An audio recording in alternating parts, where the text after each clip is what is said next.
오늘 우리에게 주신 하나님의 말씀은 출애굽기 40장 1절 그리고 16절 말씀입니다.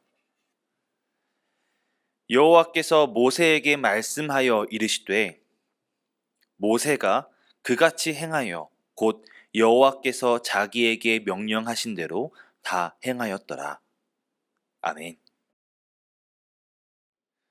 우리 능곡교회 성도님들은 그리스도인들에게 혹은 그리스도인으로서 살아가는데 가장 중요한 덕목이 무엇이라고 생각하시나요?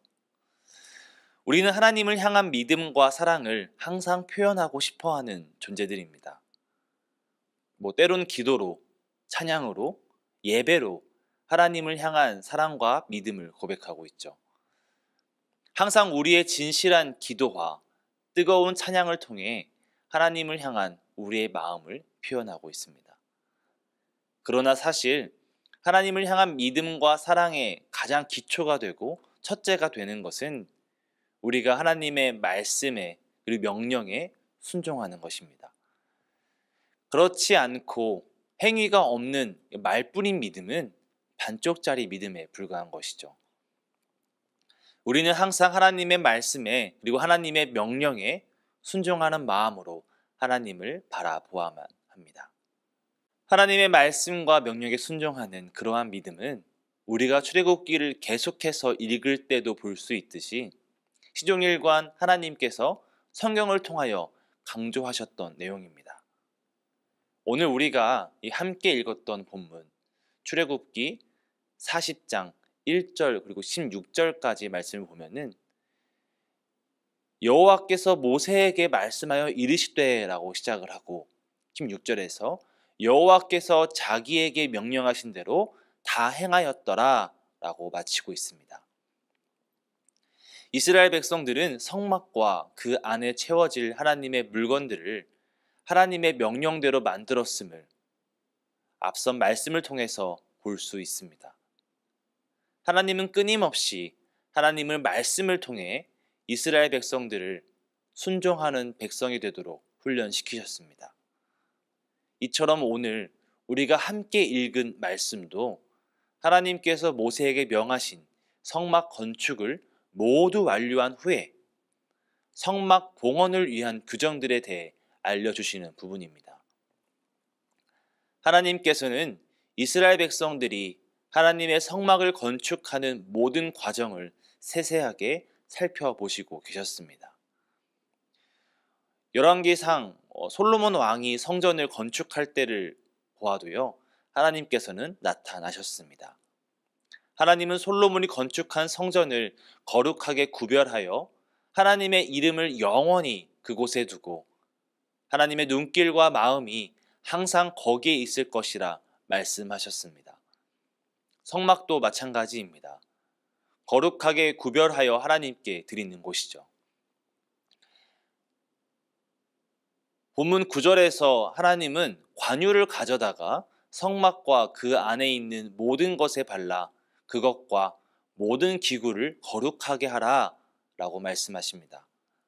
관유는 성전의 물건들을 성별하거나 제사장 위임식 때에 사용하는 거룩한 기름입니다.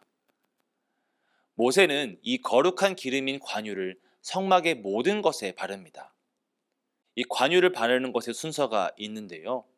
이를 통해 성막의 기물들이 가지는 중요도를 알 수가 있습니다. 모세는 성막 안에 있는 금으로 된 기구들에 먼저 기름을 바르고요. 그 다음에는 뜰에 놓인 번제단과 기구들 그리고 물두멍과 받침에 기름을 바릅니다. 이렇게 기구를 성별하여 성막의 모든 거룩한 기능을 완료한 후에 아론과 그 아들들을 데려다가 씻기고 겉옷을 입혀 기름을 부어 거룩하게 합니다. 바로 사람을 성별해서 제사장의 직무를 수행하게 하는 장면입니다. 성막과 기구들이 정결해지는 과정과 제사장이 거룩함을 얻는 과정에는 차이점이 있습니다. 앞서 그냥 기름을 발라 거룩하게 했던 성막의 물건과는 다르게 특이하게 사람에게 기름 부을 때에는 데려다가 씻기고 겉옷을 입혀 깨끗하게 한 후에 기름을 부었다고 합니다. 거룩해지기 위해 기름 부음 받기 전에 깨끗하게 씻음을 받은 것인데요. 하나님의 일을 하기 위한 순서가 이렇습니다. 우리가 하나님의 일을 하기 전에 앞서 꼭 필요한 순서가 있다고 한다면 우리의 죄와 더러운 죄악들로부터 깨끗하게 씻음을 받아야 한다는 것입니다. 그렇지 않다면 하나님 앞에서 하나님의 일을 하기 위해 거룩해질 수가 없습니다.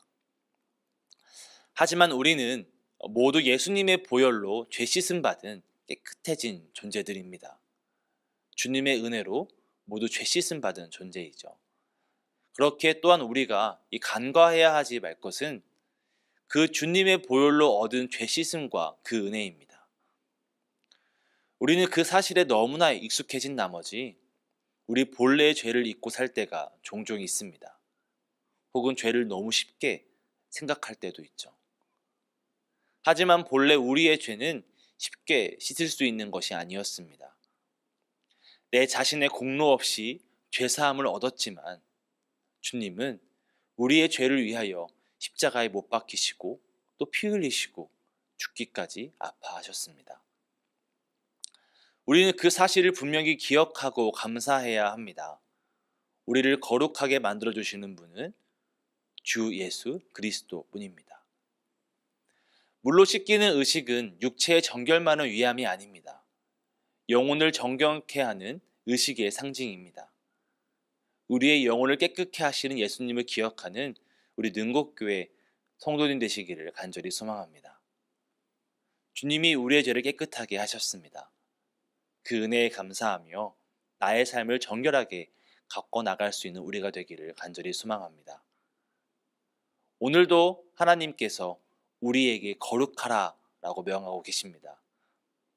성막은 이후에 예루살렘의 성전이 되었고 고린도전서 6장 19절의 말씀처럼 우리들의 성전 되시는 예수 그리스도를 통해 우리들 또한 성령이 거하시는 전이 되었습니다. 그러므로 하나님이 성막을 향해 거룩하게 하라고 하신 그 명령은 우리를 통해 거룩함을 이루라 라고 하는 명령이 되기도 합니다. 이스라엘 백성들이 성막 제사를 통해 하나님의 명령에 순종했듯이 우리들도 거룩한 삶을 통해 우리에게 주신 하나님의 사명을 감당하며 살아가야 합니다. 바라기는 오늘 하루가 우리의 몸을 하나님이 기뻐하시는 거룩한 산 제물로 드리는 하루가 되기를 간절히 바랍니다. 이것이 우리가 드릴 영적 예배라고 말했던 바울의 말처럼 언제나 우리가 하나님이 기뻐하시는 삶을 살아가는 자녀 되기를 간절히 소망합니다. 거룩한 하나님의 말씀을 따라 하나님에게 순종하는 삶을 살아가는 저와 여러분 되기를 이 시간 주님의 이름으로 소망합니다. 기도하겠습니다. 사랑의 하나님 감사합니다. 오늘도 우리를 거룩한 자녀로 불러주시고 우리의 모든 죄를 사하여 주신 그 은혜에 우리가 감사를 드립니다. 아버지, 우리가 노력 없이 얻은 오늘 하루를 주님께 감사와 찬양으로 돌려드리기를 원합니다. 주님, 우리의 손을 붙잡아 주시고 우리가 주를 기억하며 떠올리며 주께 말씀에 순종하는 주님의 귀한 자녀가 되게 허락하여 주시옵소서. 말씀과 함께하며 거룩한 산 제사가 되는 하루 되게 허락하여 주시옵소서. 이제는 우리 주 예수 그리스도의 은혜와 하나님의 사랑하심과 성령님의 인도하시고 함께 하시는 그 귀한 역사가 오늘도 주님께 모든 것을 드리며 말씀에 순종하겠노라고 결단하는 우리 성도님들의 머리 위에 지금부터 영원까지 함께 하기를 간절히 축원합니다. 아멘.